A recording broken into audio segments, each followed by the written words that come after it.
Couragiert von Lina Sommer. Preisend mit viel schönen Reden ihrer Heimat Sitt und Art waren viele wackere Zecher einst beim frohen Mahl beschart.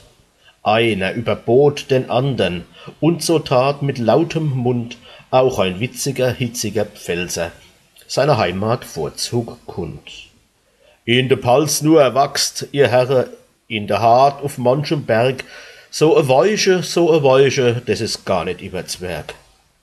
In de Palz nur gibt es Wingert, Äppel, Käste, Quetschebäm, und die Gäse und die Hinkel sind auch bloß bei uns daheim.